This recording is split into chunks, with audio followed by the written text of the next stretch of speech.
Voici maintenant le portrait d'une femme d'exception. Elle est photographe, elle est surtout passionnée de montagne. Elle vit aujourd'hui à Chamonix et elle passe son temps à sillonner les villages savoyards à la rencontre de visages, de métiers, de gestes oubliés qu'elle immortalise. Ses livres sont la mémoire de centaines de vies.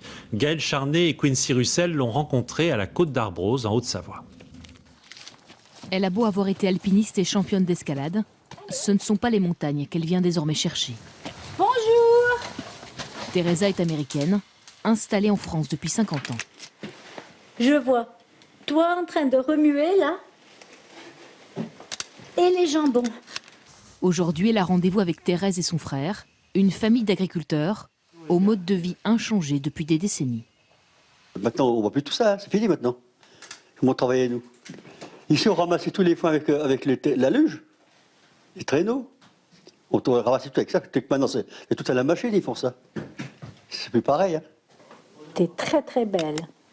L'hiver à la ferme, l'été au chalet d'alpage, un quotidien que la photographe immortalise depuis 10 ans. Waouh, belle photo!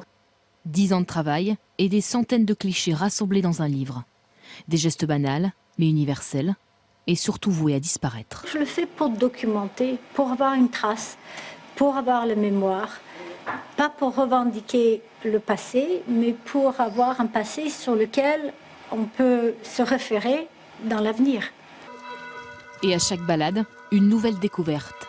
Derrière cette façade se cache un des derniers bistrots chez l'habitant. Ah ouais, bah c'est une bonne occupation, ça. À quelques mètres de la salle de café, il y a la cuisine de Gilberte et Régis. Un café transmis depuis 200 ans par les membres de cette famille. C'est content qu'elle soit rentrée, Gilberte. Et qu'il est urgent de retracer. En hiver, c'est impossible à trouver un moment où il y a 4 personnes dans un vieux café au mois de janvier.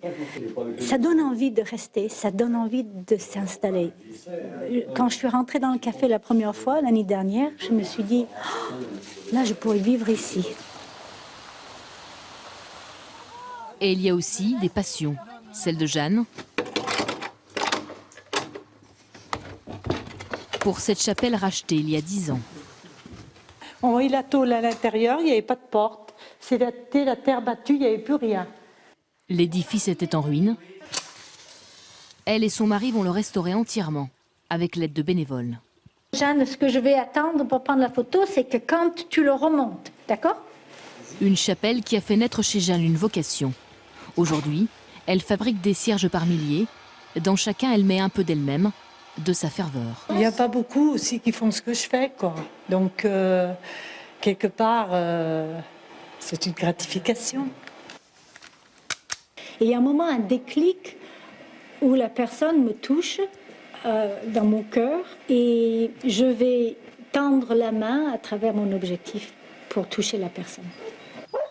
Des vies ordinaires qui, grâce au travail de cette photographe, passent ainsi de l'ombre à la lumière.